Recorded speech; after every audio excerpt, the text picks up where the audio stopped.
नमस्कार, एक बार फिर से आप सभी का स्वागत है। दोस्तों, आज के इस वीडियो में हम सीटेट एग्जाम 2021 के लिए बाल विकास व शिक्षा शास्त्र का प्रीवियस ईयर का पेपर सॉल्व करेंगे। आप लोग यह पूरा पेपर ध्यान से देखिए, यह आपके सीटेट एग्जाम के लिए काफ़ी ज़्यादा इंपॉर्टेंट है। दोस्तों, यह जूनियर स्तर का पेपर है, 30 प्रश्न है। इसमें आपको 30 प्रश्न सॉल्व करना है और लास्ट में पूरा स्कोर बताना है कि 30 में आपका कितना सही हो रहा है। तो चलिए शुरू करते हैं।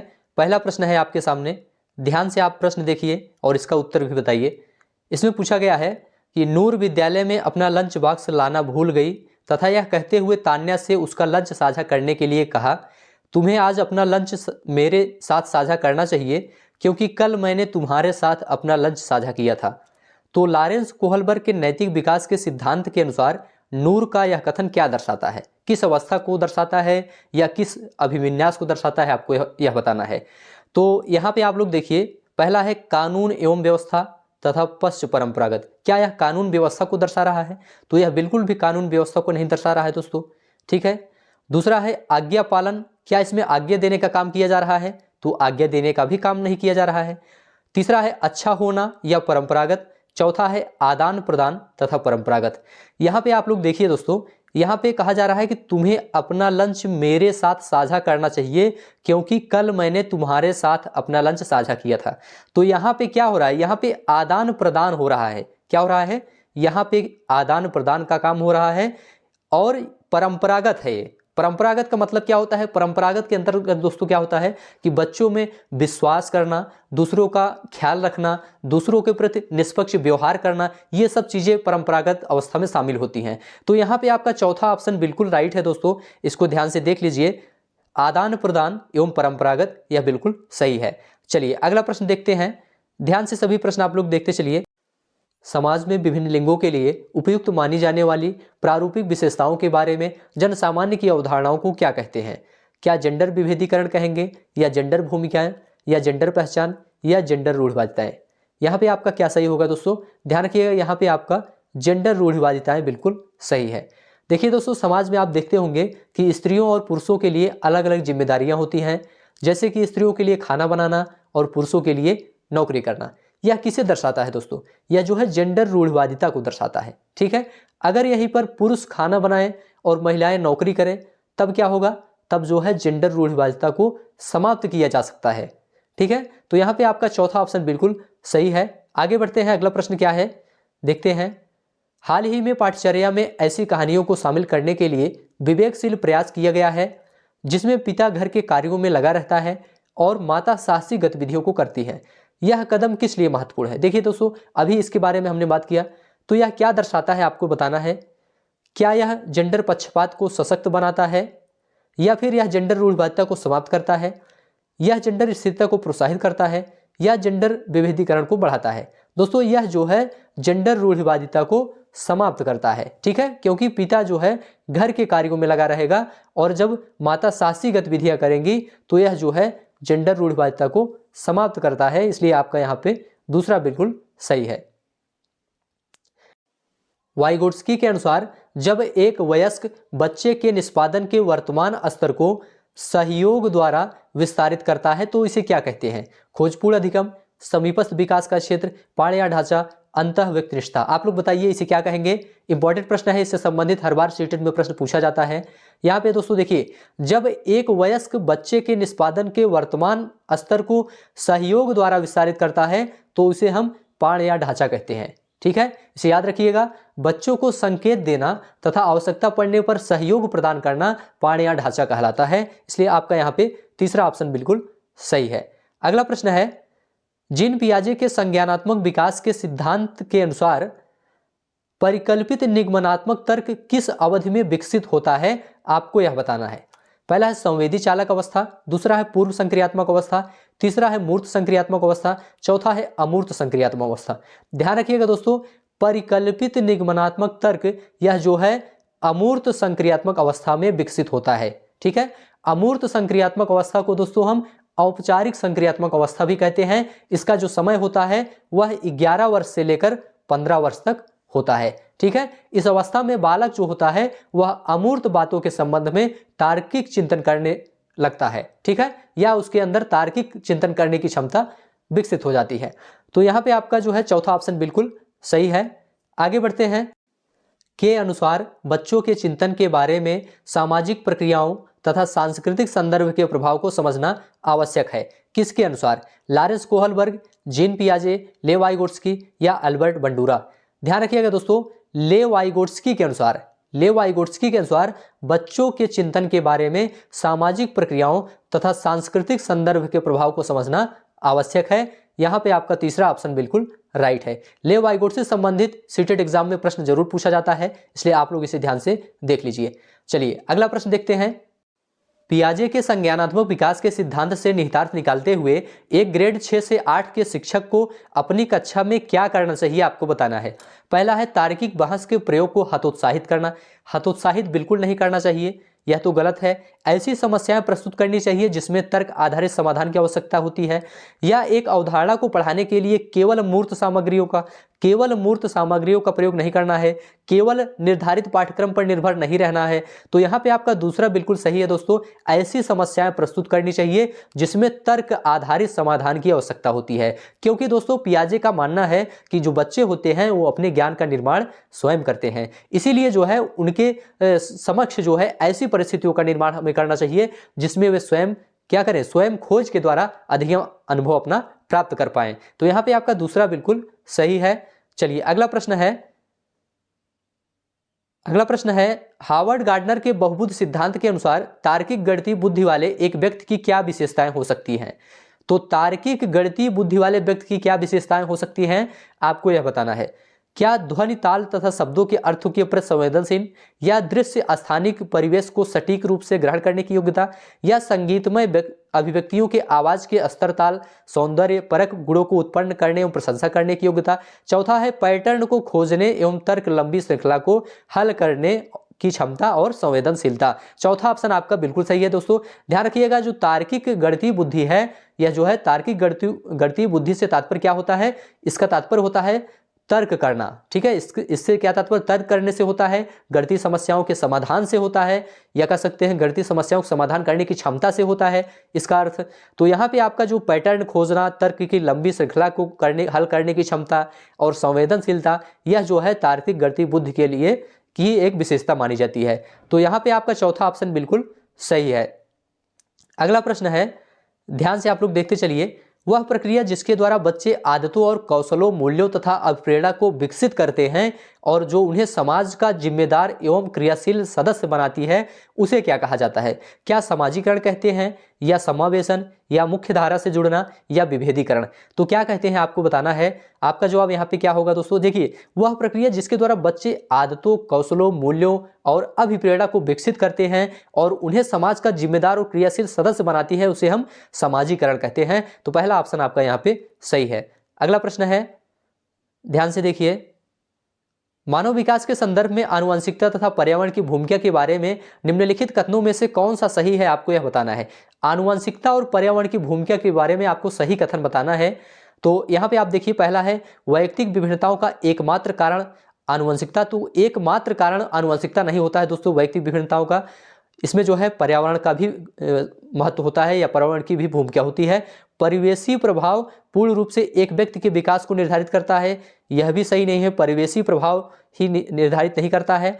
और तीसरा क्या है देखते हैं, तीसरा है मानव विकास को ना तो आनुवंशिकता और ना ही पर्यावरण प्रभावित करती है, यह गलत है। इसमें जो है मानव विकास को आनुवंशिकता और पर्यावरण दोनों प्रभावित करती है। चौथा है आनुवंशिकता और पर्यावरण दोनों एक जटिल पारस्परिक क्रिया के रूप में मानव विकास को प्रभावित करते हैं। तो यह आपका बिल्कुल सही है। ठीक है, इसमें जो है आनुवंशिकता और पर्यावरण क्या होते हैं, दोनों एक जटिल पारस्परिक क्रिया के रूप में मानव विकास को प्रभावित करते हैं। मानव विकास के संदर्भ में यह कथन बिल्कुल सही है। तो चौथा ऑप्शन आपका यहाँ पे बिल्कुल राइट है। चलिए आगे बढ़ते हैं और अगला प्रश्न क्या है देखते हैं। अगला प्रश्न है, एक प्रगतिशील कक्षा में विद्यार्थी के द्वारा ज्ञान की संरचना की जाती है या विद्यार्थी के द्वारा निष्क्रिय रूप से ज्ञान की संरचना की जाती है। देखिए दोस्तों, प्रगतिशील कक्षा में निष्क्रिय रूप से तो बिल्कुल नहीं होती है, और विद्यार्थी के द्वारा ज्ञान को उसी रूप में दोहराया जाता है, दोहराने का काम नहीं होता है, रटने का काम नहीं होता है। प्रगतिशील कक्षा में शिक्षक के निर्देशों के अनुसार विद्यार्थी के द्वारा ज्ञान का अनुस्मरण किया जाता है। केवल शिक्षक के निर्देशों के अनुसार ज्ञान का अनुस्मरण नहीं किया जाता है। तो क्या किया जाता है, एक प्रगतिशील कक्षा में विद्यार्थी के द्वारा ज्ञान की संरचना की जाती है। ठीक है, तो यहाँ पे जो है पहला ऑप्शन आपका बिल्कुल सही है। देखिए दोस्तों, प्रगतिशील जो कक्षा होती है उसमें क्या किया जाता है, उसमें बच्चों के पूर्व अनुभव को भी महत्वपूर्ण माना जाता है। तो यहाँ पे विद्यार्थी के द्वारा ज्ञान की संरचना इंपॉर्टेंट है, पहला ऑप्शन सही है। चलिए अगला है, सतत एवं समग्र मूल्यांकन में क्या शामिल है? क्या केवल संरचनात्मक आकलन शामिल है या केवल संकलनात्मक आकलन शामिल है? ना तो संरचनात्मक ना ही संकलनात्मक आकलन। चौथा है, विविध प्रकार की रणनीतियों का प्रयोग करते हुए दोनों संरचनात्मक एवं संकलनात्मक आकलन का प्रयोग करना। तो चौथा ही ऑप्शन यहाँ पे बिल्कुल आपका सही है। सतत एवं व्यापक मूल्यांकन में क्या होता है दोस्तों, छात्रों के प्रदर्शन को औपचारिक या फिर अनौपचारिक रूप से आंका जाता है। यहाँ पे आपका विविध प्रकार की रणनीतियों का प्रयोग करते हुए दोनों संरचनात्मक एवं संकलन आकलन का प्रयोग करना, यह जो है सतत एवं समग्र मूल्यांकन में शामिल किया गया है। यहाँ पे आपका चौथा ऑप्शन बिल्कुल सही है। चलिए अगला प्रश्न है, ध्यान से देखिए। आपकी कक्षा के एक विद्यार्थी को विभिन्न स्रोतों से बार बार यह बताया गया है कि उसके सामाजिक वर्ग के लोग शैक्षिक क्षेत्र में निम्न स्तरीय प्रदर्शन करते हैं। इस रूढ़िवादिता एवं पारिणामिक रूढ़िवादी आशंका के प्रभाव को कम करने के लिए एक शिक्षक को क्या पहल करनी चाहिए, आपको यह बताना है। इस रूढ़िवादिता को कम करना है, इसके लिए आप क्या कर सकते हैं, यह आपको बताना है। पहला ऑप्शन है, इस प्रकार के सरोकार को अनदेखा करना चाहिए। तो अनदेखा बिल्कुल नहीं करना चाहिए। विभिन्न सामाजिक वर्गों के विद्यार्थियों के बीच प्रतियोगिता आयोजित करना, यह भी उचित नहीं है। विद्यार्थी से पढ़ाई छोड़कर किसी अन्य क्षेत्र में शामिल होने की सलाह देनी चाहिए, ऐसा आप बिल्कुल नहीं करेंगे। विभिन्न सामाजिक वर्गों के रोल मॉडल से संबंधित कहानियों एवं उदाहरणों को प्रस्तुत करनी चाहिए, यह बिल्कुल सही है दोस्तों। ठीक है, तो जो रूढ़िवादिता है उसे कम करने के लिए क्या करना चाहिए, विभिन्न सामाजिक वर्गों के रोल मॉडल से संबंधित कहानियां बतानी चाहिए और उदाहरण देने चाहिए। इससे क्या होगा दोस्तों, इससे जो है संबंधित विद्यार्थी में अपने वर्ग विशेष के प्रति जो पूर्वाग्रह है वह दूर हो जाएगा। ठीक है, इसलिए यहाँ पे चौथा ऑप्शन बिल्कुल सही है। चलिए अगला प्रश्न देखते हैं। सभी प्रश्न आप लोग ध्यान से देखिए। एक समावेशी कक्षा में शिक्षक को क्या करना चाहिए? समावेशी कक्षा का मतलब होता है दोस्तों जिसमें सामान्य बच्चे भी पढ़ते हैं और विशिष्ट आवश्यकता वाले जो बच्चे होते हैं वह भी शिक्षा प्राप्त करते हैं। पहला है, यह विश्वास करना चाहिए कि प्रत्येक बच्चे में अपनी योग्यताओं एवं शक्ति के अनुसार सीखने की क्षमता होती है। दूसरा है, अशक्त अधिगमकर्ताओं के प्रति दया एवं सहानुभूति का भाव प्रदर्शित करना। तो अशक्त अधिगमकर्ताओं के प्रति आपको दया और सहानुभूति नहीं दिखाना है दोस्तों, सबको समान रूप से देखना है। बच्चों को अपाहिज बच्चा, मंदबुद्धि बच्चा आदि के रूप में वर्गीकृत नहीं करना है आपको। केवल प्रतिभाशाली एवं योग्य बच्चों पर ध्यान आपको बिल्कुल नहीं देना है। पहला ऑप्शन बिल्कुल सही है। एक समावेशी कक्षा में दोस्तों शिक्षक को यह विश्वास करना चाहिए कि प्रत्येक बच्चे में अपनी योग्यता एवं शक्ति के अनुसार सीखने की क्षमता होती है। यहाँ पे पहला ऑप्शन आपका बिल्कुल सही है। एक विद्यार्थी कक्षा में निम्नलिखित लक्षण प्रदर्शित करता है। पढ़ने के प्रति चिंता प्रदर्शित करता है, शब्दों एवं अक्षरों को पहचानने में उसे कठिनाई होती है, निम्न स्तरीय शब्दावली कौशल है उसका, पहले पढ़े हुए पाठ को समझने या याद करने में कठिनाई होती है। तो यह किसके सूचक है, आपको यह बताना है। तो देखिए यहाँ पे 4 विकल्प है आपके सामने। पहला है, यह स्वलीनता विद्यार्थी का सूचक है, यह एक सृजनात्मक विद्यार्थी का सूचक है, या एक अधिगम अशक्तता वाले विद्यार्थी के सूचक है, या एक मानसिक क्षति वाले विद्यार्थी के सूचक है। ध्यान रखिएगा दोस्तों, यह किसका है, यह तो सृजनात्मकता का बिल्कुल नहीं होगा। सृजनात्मक बच्चे जो है पढ़ने में चिंता नहीं करते हैं, अक्षरों में कठिनाई उनको नहीं होती है। तीसरा ऑप्शन यहाँ पे सही है आपका, यह अधिगम अशक्तता वाले विद्यार्थी के सूचक है। ठीक है, क्योंकि अधिगम अशक्तता वाले जो विद्यार्थी होते हैं उन्हें पढ़ने में के प्रति चिंता होती है, उन्हें अक्षरों को पहचानने में भी कठिनाई होती है। ठीक है, उनका शब्दावली कौशल बहुत निम्न स्तर का होता है। ठीक है, और पढ़े हुए पाठ को जल्दी समझ नहीं पाते हैं, याद नहीं कर पाते हैं। तो ये जो है तीसरा ऑप्शन आपका यहाँ पे सही है, अधिगम अशक्तता वाले विद्यार्थी का यह सूचक है। अगला प्रश्न है, ध्यान से देखिए। एक शिक्षक एक समावेशी कक्षा में विशेष योग्यता वर्ग वाले अधिगमकर्ताओं की आवश्यकताओं को किस प्रकार से बता सकता है या संबोधित कर सकता है? तो समावेशी कक्षा में विशेष योग्यता वाले अधिगमकर्ता के लिए बताना है। पहला है ऑप्शन यहाँ पे, आकलन के लिए पेपर पेंसिल टेस्ट का प्रयोग करना तथा अभ्यास रटने पर बल देना। तो पहला तो गलत है, अभ्यास रटने पर आपको बल नहीं देना है। ठीक है, दूसरा है यहाँ पे देखिए, विद्यार्थियों को निर्देश देने के लिए एक रूप तरीकों का इस्तेमाल नहीं करना है। अत्यधिक लिखित कार्य गृह देना, यह भी इंपॉर्टेंट नहीं है। चौथा क्या है, प्रत्येक विद्यार्थी के अधिगम के सशक्त पक्षों एवं कमजोरियों के विश्लेषण के आधार पर विशिष्ट अधिगम उद्देश्यों को विकसित करना, यह आपका बिल्कुल सही है। ठीक है, ऐसा करने से क्या होगा दोस्तों, ऐसा करने से प्रत्येक विद्यार्थी जो है वह अपनी आवश्यकताओं और क्षमताओं के अनुसार अधिगम अनुभव प्राप्त करेगा। तो प्रत्येक विद्यार्थी के अधिगम के सशक्त पक्षों एवं कमजोरियों के विश्लेषण के आधार पर विशिष्ट अधिगम उद्देश्यों को विकसित करना, यह जो है संबोधित करता है। किसे संबोधित करता है? समावेशी कक्षा में विशेष योग्यता वाले अधिगमकर्ताओं को। ठीक है, तो यहाँ पे चौथा ऑप्शन बिल्कुल सही है। एक शिक्षिका अपनी कक्षा में सृजनात्मक विद्यार्थियों को किस प्रकार से प्रोत्साहित कर सकती है, आपको यह बताना है। क्या अपसारी चिंतन पर बल देकर प्रोत्साहित कर सकती है, या अभिसारी चिंतन को हतोत्साहित करके बिल्कुल नहीं, अनेक परिप्रेक्ष्यों को प्रोत्साहित करके तथा मूल विचारों को महत्व देकर, या विद्यार्थियों को जोखिम लेने चुनौतियों का सामना करने को हतोत्साहित, यह भी गलत है। आपका तीसरा यहाँ पे सही है दोस्तों कि अनेक परिप्रेक्ष्यों को प्रोत्साहित करना चाहिए और उनके मूल विचारों को महत्व देना चाहिए। ठीक है, तो सृजनात्मक विद्यार्थियों को आप कैसे प्रोत्साहित कर सकते हैं? उनके अनेक परिप्रेक्ष्यों को प्रोत्साहित करना और उनके मूल विचारों को महत्व देना, यह जो है इस प्रकार से आप उनको जो है प्रोत्साहित कर सकते हैं। तो यहाँ पे आपका तीसरा सही है। अगला प्रश्न है, निम्नलिखित में से कौन सा कारक कक्षा में सार्थक अधिगम का पक्ष लेता है? पहला ऑप्शन है बच्चों को पढ़ने के लिए अप्रेरित करने हेतु परीक्षणों की संख्या बढ़ाना। परीक्षणों की संख्या बढ़ाने से दोस्तों सार्थक अधिगम नहीं होता है। बच्चों को पढ़ने के लिए अप्रेरित करने हेतु पुरस्कार को बढ़ावा देना, यह भी सही नहीं है। निर्देश के लिए केवल व्याख्यान विधि, यह भी इंपॉर्टेंट नहीं है। चौथा ऑप्शन है विषय वस्तु तथा बच्चों के संपूर्ण कुशलक्षेम का एवं अधिगम के प्रति सच्चा सरोकार रखना, यह आपका बिल्कुल सही है। तो यहाँ पे आपका चौथा ऑप्शन बिल्कुल सही है। देखिए दोस्तों, वही विषय वस्तु जो है सार्थक अधिगम को बढ़ावा देता है जो बच्चों की रुचियों, योग्यताओं और उनकी क्षमताओं के अनुकूल होता है। ठीक है, तो यहाँ पे जो है चौथा ऑप्शन बिल्कुल सही है आपका, बाकी तीनों गलत हैं। अगला प्रश्न देखते हैं, निम्नलिखित में से कौन सा प्रभावशाली समस्या समाधान रणनीति का एक उदाहरण है, आपको यह बताना है। पहला है समाधान के मूल्यांकन पर बिल्कुल ध्यान नहीं देना, यह तो गलत है। यह जो है प्रभावशाली समस्या समाधान रणनीति का उदाहरण बिल्कुल नहीं है। क्रियात्मक अनम्रता, एक वस्तु के केवल परंपरागत कार्य पर ध्यान देना, यह गलत है। प्रतिक्रिया निर्धारण समस्या प्रस्तुतिकरण के एक ही आयाम में सीमित रहना, यह भी जो है प्रभावशाली समस्या समाधान रणनीति का बिल्कुल उदाहरण नहीं है। चौथा है साधन साध्य विश्लेषण, समस्या को अनेक उपलक्ष्यों में विभाजित करना, यह आपका बिल्कुल चौथा ऑप्शन यहाँ पे सही है। ठीक है, तो चलिए आगे बढ़ते हैं।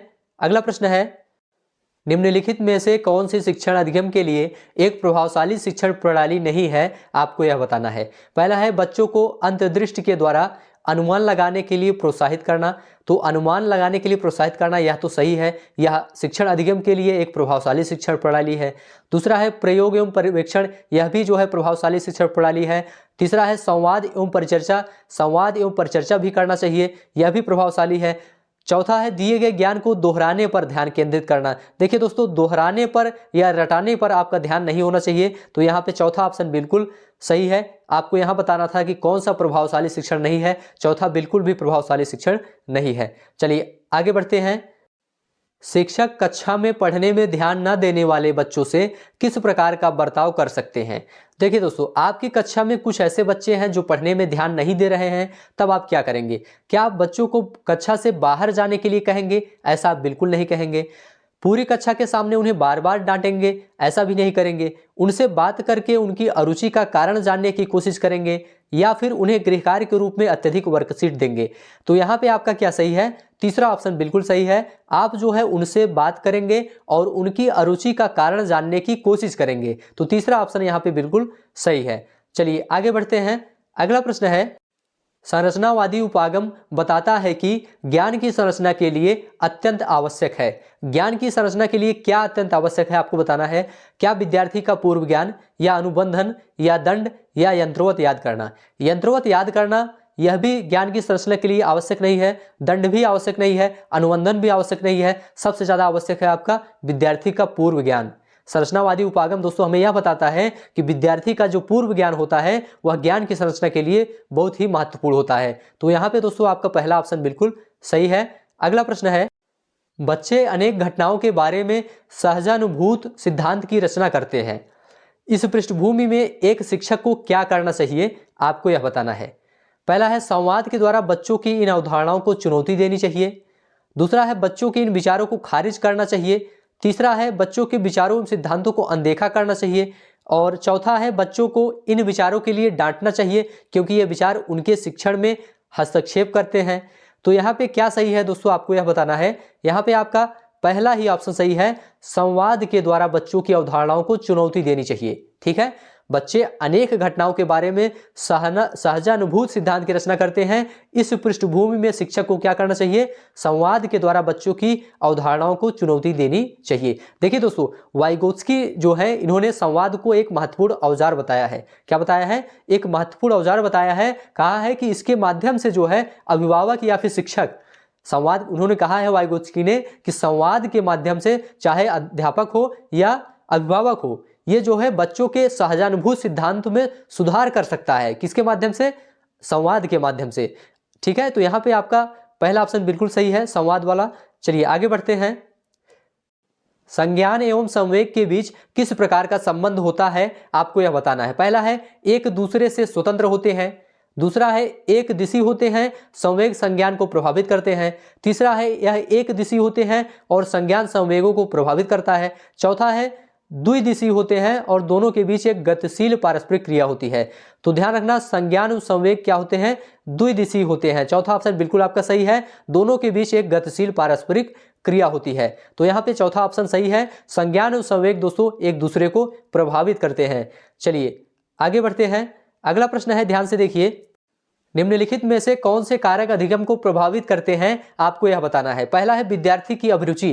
क्या विद्यार्थी की अभिरुचि अधिगम को प्रभावित करती है, तो बिल्कुल विद्यार्थी की अभिरुचि अधिगम को प्रभावित करती है। अगर विद्यार्थी के अंदर रुचि है तभी वह चीजों को सीखेगा। दूसरा है विद्यार्थी का सामवेगिक स्वास्थ्य, यह भी जो है अधिगम को प्रभावित करता है। तीसरा है शिक्षा शास्त्रीय रणनीतियां, शिक्षा शास्त्रियों की जो रणनीतियां होती हैं वह भी दोस्तों अधिगम को प्रभावित करती हैं। चौथा है विद्यार्थी का सामाजिक एवं सांस्कृतिक संदर्भ, यह भी अधिगम को प्रभावित करता है। इसलिए आपका यहाँ पे पहला, दूसरा, तीसरा, चौथा सभी इसमें सही है। ठीक है, तो यहाँ पे विकल्प में आपका चौथा ऑप्शन सही है, पहला, दूसरा, तीसरा, चौथा। चलिए आगे बढ़ते हैं। अगला प्रश्न है, निम्नलिखित में से क्या ज्ञान के सार्थक संरचना की प्रक्रिया का एक महत्वपूर्ण पहलू है। यहाँ पे ज्ञान के सार्थक संरचना की प्रक्रिया का एक महत्वपूर्ण पहलू आपको बताना है। पहला है सामाजिक पारस्परिक क्रियाएं, दूसरा है लगातार अभ्यास तथा बार बार स्मरण। लगातार अभ्यास या बार बार स्मरण या रटना, यह जो है ज्ञान के सार्थक संरचना के लिए प्रक्रिया का एक महत्वपूर्ण पहलू बिल्कुल नहीं है। पुरस्कार एवं दंड भी, यह भी महत्व नहीं रखता है।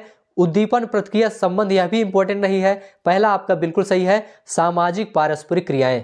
ठीक है, वाइगोत्स्की का दोस्तों मानना है, वाइगोत्स्की को क्या मानना है कि जो बच्चे होते हैं वे अपने ज्ञान का निर्माण जो है सामाजिक पारस्परिक क्रिया द्वारा करते हैं। ठीक है, तो यहाँ पे आपका सामाजिक पारस्परिक क्रियाएं बिल्कुल सही है। चलिए आगे बढ़ते हैं। अगला प्रश्न है आपके सामने, जब विद्यार्थी पुरस्कार पाने की इच्छा से बार बार किसी गतिविधि को करने का निर्णय लेते हैं जो कि प्रत्यक्ष रूप से उस गतिविधि से संबंधित नहीं है, ऐसी स्थिति में क्या संभावना उत्पन्न होती है, आपको यह बताना है। पहला है अधिगम के प्रति भौतिकवादी अभिवृत्ति का विकास, दूसरा है समझने के लिए अधिगम से आनंद प्राप्त करना, तीसरा है पुरस्कार के बिना उस गतिविधि में लगे रहना, चौथा है अन्य लोगों को खुश करने के लिए कार्य करने के बजाय स्वयं की निपुणता के लिए उद्देश्य निर्धारित करना। यहाँ पे आपका पहला ऑप्शन बिल्कुल सही है, अधिगम के प्रति भौतिकवादी अभिवृत्ति का विकास। देखिए दोस्तों, जब विद्यार्थी पुरस्कार पाने की इच्छा से बार बार किसी गतिविधि को करने का निर्णय लेता है और जो कि वह प्रत्यक्ष रूप से उस गतिविधि से संबंधित नहीं है, तो ऐसी स्थिति में यह संभावना उत्पन्न होती है दोस्तों कि अधिगम के प्रति भौतिकवादी अभिवृत्ति का विकास हो रहा है। यहाँ पे देखिए दोस्तों, जो अधिगम के प्रति भौतिकवादी अभिवृत्ति का विकास है, इसे हम जो है नकारात्मक अभिवृत्ति की श्रेणी में देखते हैं। क्यों? क्योंकि दोस्तों जब तक जो है भौतिकवादी अभिवृत्ति का पुरस्कार मिलेगा बच्चों को, जब तक भौतिकवादी अभिवृत्ति पुरस्कार मिलेगा बच्चों को, तभी तक विद्यार्थी क्या करेंगे, गतिविधि करेंगे, गतिविधि करने के लिए प्रेरित रहेंगे जब तक उनको पुरस्कार मिलेगा। और जब पुरस्कार मिलना बंद हो जाएगा तो क्या करेंगे, विद्यार्थी गतिविधि करना भी बंद कर देते हैं। इसलिए अधिगम के प्रति जो भौतिकवादी अभिवृत्ति का विकास है, इसे हम जो है नकारात्मक अभिप्रेरक की श्रेणी में रखते हैं। चलिए आगे बढ़ते हैं। अगला प्रश्न है, बाल्यावस्था की अवधारणा से क्या अभिप्राय है, आपको यह बताना है। पहला है यह विभिन्न सांस्कृतिक संदर्भों में सार्वभौम रूप से समान है, दूसरा है समकालीन सामाजिक संरचनावादी मनोवैज्ञानिकों के अनुसार यह एक सामाजिक संरचना है, और तीसरा है यह है कि बच्चे दुष्ट रूप में पैदा होते हैं और उन्हें सभ्य बनाना होता है, चौथा है यह कि बच्चे शून्य से शुरुआत करते हैं और उनके गुण पूरी तरह से परिवेश के द्वारा निर्धारित किए जाते हैं।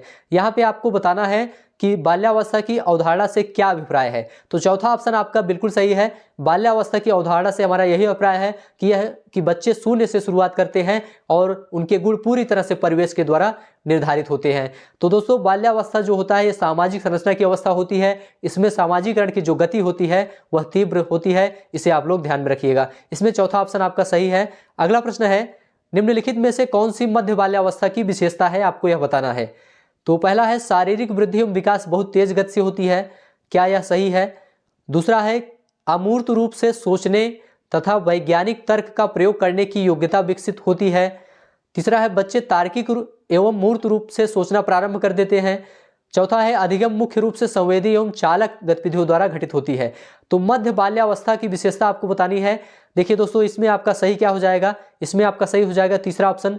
बच्चे जो होते हैं तार्किक एवं मूर्त रूप से सोचना प्रारंभ कर देते हैं, कब, मध्य बाल्यावस्था में। मध्य बाल्यावस्था को पियाजे ने दोस्तों इसे मूर्त संक्रियात्मक अवस्था कहा है, मध्य बाल्यावस्था को, ठीक है। इसमें क्या होता है, इसमें बालक जो होता है वह तार्किक और मूर्त रूप से चिंतन करने लगता है। तो तीसरा ऑप्शन यहाँ पे आपका बिल्कुल सही है। अगला प्रश्न है, परिवार एवं पास पड़ोस बच्चों के सामाजिकरण की कैसी एजेंसी है, आपको यह बताना है। मनोवैज्ञानिक एजेंसी है या प्राथमिक एजेंसियां हैं या मध्य एजेंसियां हैं या द्वितीयक एजेंसियां हैं। तो ध्यान रखिएगा दोस्तों, परिवार एवं पास पड़ोस जो होता है वो बच्चों के सामाजिकरण की प्राथमिक एजेंसी माना जाता है, ठीक है।